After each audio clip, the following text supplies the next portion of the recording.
Hello, welcome to one of our online events from UEACU Real 2021. Real is a series of online events. We'll be hearing real stories from real people.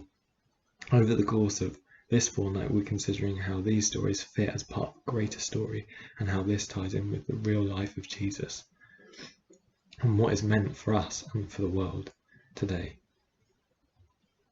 We've had a great week so far. We've heard talks and panels about peace, prayer, justice and community and mental health. Do catch up on our Facebook page, Real 2021, or check out our YouTube, UEACU. So my name is Stefan. I'm a second year biochemistry student at UEA.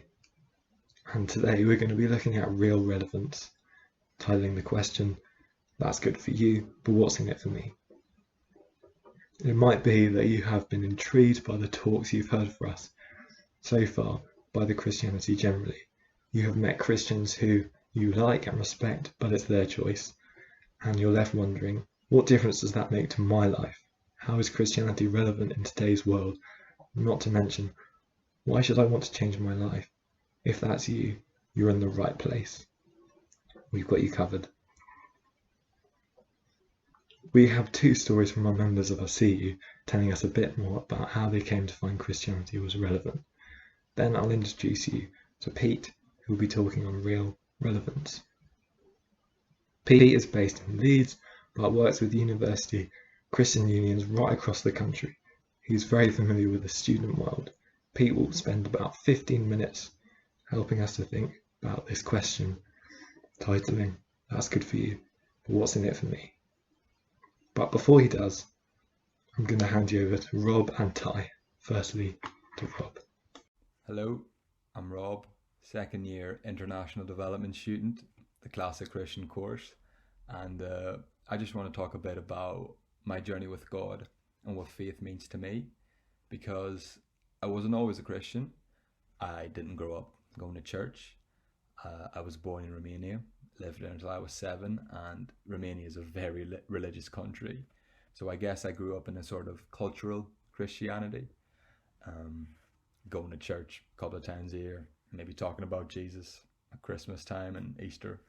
But really, that was about it. If you were to ask, my family, do you believe, anyone in my family, do you believe in God? They would probably say yes without hesitation, but there wasn't that personal relationship there. And I didn't discover that personal relationship with God, with Jesus, until I was around 14, I think. I was just bored in my room one night, and funny enough, it was my mother who, despite the fact that my family being, more cultural Christians, I guess, she was the one who said to me, just read your Bible. And I was like, yeah. And I don't know if it was that night or the night after or a couple of nights after, but I was just bored again in my room. And I was like, let's crack this thing open and see what's inside. And I mean, I was hooked immediately, really. And the more I read, I realized that Christianity isn't just a cultural thing. It's not just something you do a couple of times a year or even just once a week when you go to church. It's not something that should be restricted to once a week within the four walls of a church, but it's a lifestyle. And crucially, it's a lifestyle based on certain principles, certain morals, on love, on joy, on peace, on justice, on not just loving your neighbor, but loving your enemy, of turning the other cheek, of doing good to everyone and treating everyone equally. And these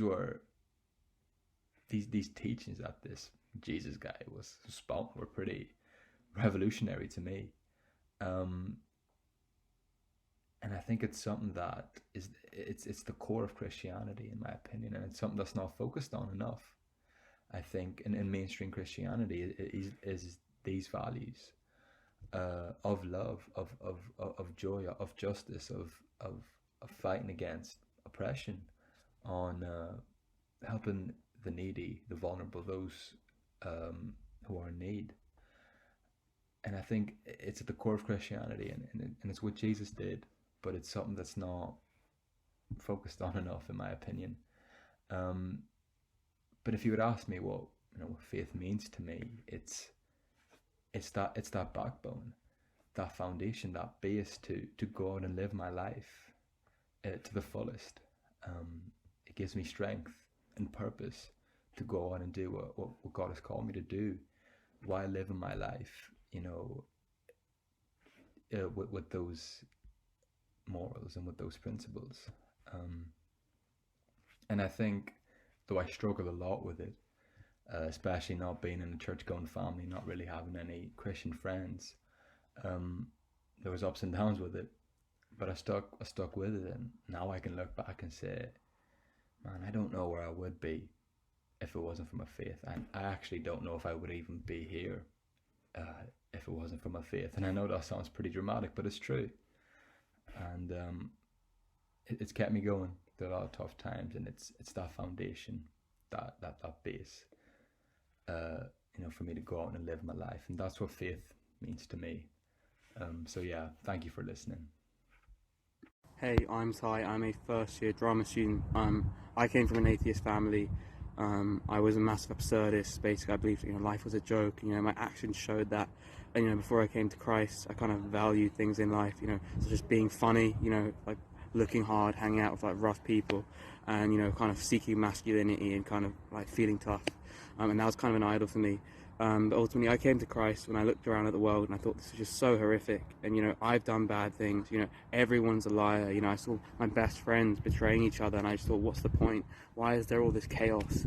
And then I just thought about the idea of people worshipping demons for thousands of years. And, why would people, worship gods? And why do they all look like aliens? And there must be something more. And then obviously the Bible provides, a story for that. And ultimately in my heart, it was kind of letting go of hating that authority and finally seeking God. And when I did that, my life massively changed. I finally had righteousness. I finally had hope. And ultimately I had something to aim for. And, God really blessed me with His Holy Spirit. I changed, over a course of the year. I went from, shouting at my parents every day, swearing every day, just, even for a while, smoking loads of weed. And ultimately I went from that to just being someone who has hope. And ultimately, if there's one thing I can say is, being a Christian taught me that I can hope in only God and not myself. And, when I tried to make it about my own religion, my own Bible knowledge, it's not going to work. And yeah, God just led me through His light, and, He blessed me with, He just blessed me. Thank you, Rob and Ty, for sharing. I'm now going to introduce Pete, our speaker today. For many years, I lived in Lancaster using the printers in the library there. What I didn't realise is that you could recharge printer cards with extra credit. So over the years, I bought loads of these printer cards, never throwing them away, never sure which still had credit. Even now, I still find them from time to time. Just recently, I found one in my desk drawer. Now these cards are now totally valueless. I've not lived in Lancaster for years. You can now buy printer credit online, which makes the cards out of date, completely irrelevant and superfluous. For most of us, Jesus is just as irrelevant to everyday life in Norwich in 2021. Now today, as we consider the hope of real relevance, my hope is simply this: to ask you to consider whether your perception of Christianity's relevance to life today really is accurate. Over the next 15 minutes, I just want to make two statements. Here's the first. Christianity is relevant because Christianity alone can make sense of what we all value most. Now, I'm a human geography graduate, and I know one of the things that UEA is most famous for is its International Development Department. Sometimes read things from the International Development Department myself. Now, I recognise not everyone watching tonight will study international development, but I guess most of us will agree with the aims of the discipline. Think about it: to genuinely better humanity, and to be concerned for the rights and equality and freedom of all people, whoever they are. Most UEA students, I think, would instinctively agree with the vision of the UN Universal Declaration of Human Rights, which famously speaks about the inherent dignity and equality and unalienable rights of all members of the human family. Managed to get that out. What we rarely stop to consider, though, is whether such commitments flow out of our view of reality. In other words, I think not many of us ever stop to think where our commitments to values like human rights actually comes from. Most people in our culture and on university campuses in Britain today would describe themselves, I think, as atheist or agnostic. But not many consider how a belief in human freedoms, human rights, and universal equality can sit with that story. That we've come to be merely who we are today through the survival of the fittest. Just think of it in this way. The UN Declaration speaks of the inherent dignity of all members of the human family. It's saying that human dignity is inherent to us, not something that we've been awarded. And so here's the question. What makes each of us watching now inherently worthy of dignity, whoever we are? I want to suggest that the most common atheistic story within our culture and the belief in the universal dignity of humans don't easily sit together, because each of those beliefs cuts against the other. John Gray is an atheist, and he's the emeritus professor of political science at London School of Economics. But he wrote this: amongst Christians, the cult of personhood may be forgiven. For Christians, everything in the world emanates from a divine person in whose image humans are made. But once we have relinquished Christianity, the very idea of the person becomes suspect. What's John Gray saying? He's saying this: values such as the inherent dignity of human beings and in personhood don't just come at us from the world. There's a particular story of reality in which such values fit. Relinquish Christianity, he says, and you're left with no basis for valuing many of the things that we cherish and even find sacred. The list of these values that have emanated out of Christianity is long. To the belief in human equality, we might add human rights. The idea that certain things are owed to everyone, regardless of their social status or gifts or ability, came out of the conviction that all humans are made in God's image. Might also add the belief that humans are important, or that we can have a positive view of our bodies or our emotions, or that love is the chief human virtue, or even that the world can be understood truly through modern science.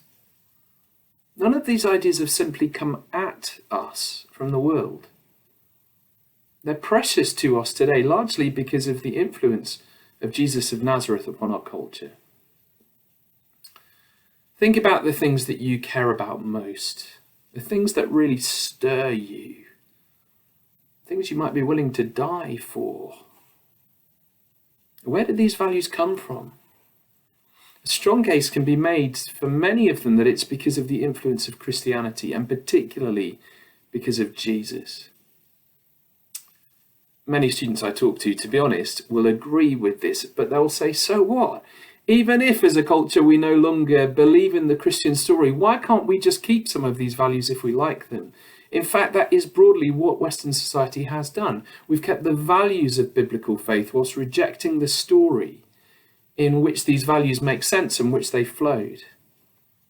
Someone today has said that Western culture today is a bit like a cut flower, which has been severed away from that which first caused it to bloom, but nonetheless which is beautiful in its time. And so say some of the people that talk to me, what's the problem with that? Listen, consider this. In a society in which our most precious values have been wrenched away from the story that formed them, aren't they made extremely vulnerable to challenge? Listen, you're as aware as I am that there are some dangerous ideologies arising around the world. How can we adequately defend the values which are precious to us if we do not believe that they're somehow tethered to some objective reality. I want to suggest we can only adequately cherish and steward these values within a Christian story of reality. That makes Christianity relevant. Christianity alone can make sense of our deepest and most preciously held values. But secondly, here's my second point. Christianity is relevant because it provides the solution to our deepest needs. In a past speech, President Obama once put his finger onto a feeling I imagine each of us knows. He put it beautifully. He said, "Each day, thousands of Americans are going about their daily rounds, dropping off their kids at school, driving to the office, flying to a business meeting, shopping at the mall, trying to stay on their diets. And they're coming to the realization that something is missing. They're deciding that their work, their possessions, their diversions, their sheer busyness is not enough. They want a sense of purpose, a narrative arc to their lives. They want assurance that they're not just destined to travel down that long highway towards nothingness." Barack Obama is saying that we all have a deep sense that our lives matter. In fact, he's saying we find it impossible to live without a sense of purpose. Whatever we might say, the way we live shows that we believe that humans have a reason for living and have a purpose which is greater than ourselves. And without these convictions, he says, we feel like there's something missing, that it's as if we may be living, but we don't have life. Hasn't living in a pandemic sharpened the edge of this for some of us? We open our eyes in the morning and we remember the news and we wonder what the point in getting up even is. Given the drain of the pain and the hardship, we sometimes just ask, what is the point? Sometimes it comes at us from a different angle. We encounter people who, materially speaking, are less well off than us, but they just seem to have an enhanced quality of life, and we wonder, have we somehow missed the point? Listen, this comes to a second way in which Christianity is relevant. I've already touched on how Jesus shaped human history through, for example, establishing categories of human value and dignity, but you need to know that ultimately Jesus came to do much more than simply instill values in us. Indeed, because we're precious to him. Jesus came as God to diagnose and to meet our desire for the kind of quality of relationship that ultimately can only be found with him. Across Real Fortnight, we are using Mark's Gospel, the earliest written account of Jesus' life. And at the very centre of the account, in chapter 8, Jesus asks a couple of penetrating questions.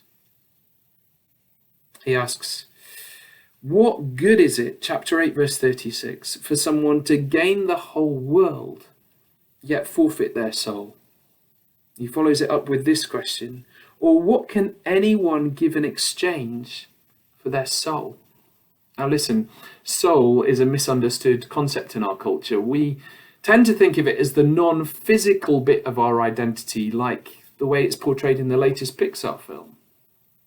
In the Bible, soul generally refers to your life force, the thing that keeps you alive and not dead. So what's Jesus saying? Jesus is saying that you can gain the whole world, yet one day you will forfeit your soul. He's saying, look, listen, by effort alone, you cannot add a single hour to your life. He's saying you can't give anything in exchange for your soul. You can't just buy a little more time. His point is this: whatever we have, however much we're holding, whatever we've achieved, there's ultimately no path beyond death. It's death's icy full stop, isn't it? Which explains why we can feel so hopeless when it comes to facing life's biggest questions. After all, if we're people who will die on a planet that will die, in a universe that will die, it's hard to see how, in the words of President Obama, we're not on some long highway towards nothingness. Because death seems to have the final laugh, and it makes a mockery of our student years and indeed all our hopes and dreams, all of our projects, all of our sense of purpose. Ridiculous. But before posing these questions, Jesus makes an incredible statement. Verse 35, "For whoever wants to save their life will lose it, but whoever loses their life for me and the gospel will save it." Jesus is saying a paradoxical thing. Try to save your life. Try to see everything as tied up in your short life now, and you'll lose it all. Death will brutally put an end to it. But, says Jesus, lose your life for me, and you'll save it. In other words, even though following me will look like some onlookers to death, like death, Jesus is offering his followers a quality and quantity of life that goes beyond the long path to nothingness, and which even physical death cannot rob. Do you see what Jesus is saying? He's saying that the emptiness that President Obama so poignantly describes is a symptom of being cut off from our source of life, our Creator. And so the emptiness and the purposeless that we sometimes feel and have sometimes woken up to in recent months isn't just a quirk to do with our circumstances, nor is it even just a biological trick of the mind, but it is a signal to us that something is wrong, that we're out of relationship with the one who's made us, who's given us the gift of life, and who wants us to know a life that biological death cannot end, and who wants us to live purposefully in that horizon. It means that whilst Jesus' questions to us can feel deeply pointed, they're ultimately a warning not to settle too easily. Jesus is saying, you need to know your Creator. That is the only way in which you will truly know life. And indeed, he claims as we go on in the gospel story that that's why he came.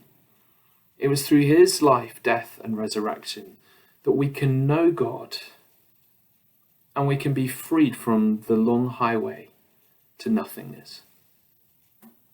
Jesus came that we might know and experience the ultimate hope and satisfaction and wholeness we were made for. Something which we will truly know beyond our present existence, but which we can begin to taste even now in life in with relationship with him. And so here is the question. Are you settling too easily? I believe if you want to live a life that is in tune with reality, a life which is meaningful and satisfying, Jesus' claims make more sense than any other. And so far from being a mere remnant of the past like my photocopying card, Jesus has the potential to bring life to each and every one of us today.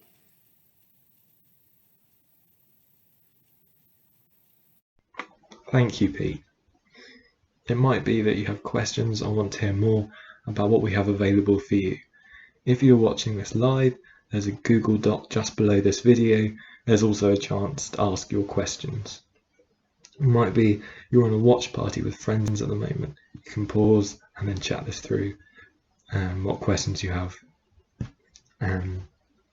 Hopefully we'll see you tomorrow, Thursday 11th at 2 p.m. We're going to discuss identity. How can I truly be myself? Which sounds good. Take care. Is there something about the Christian faith that makes you curious to find out more? Have you got questions about life, meaning, and hope that you'd like to explore? At UEACU, we'd like to warmly invite you to our Christianity Explored course, where we'll meet each week to discuss and investigate the life of Jesus Christ and what it means for us if his offer is true. Whoever you are and whatever you believe, you are so welcome to join us. come along to our taster session on February the 11th. We are so looking forward to seeing you there.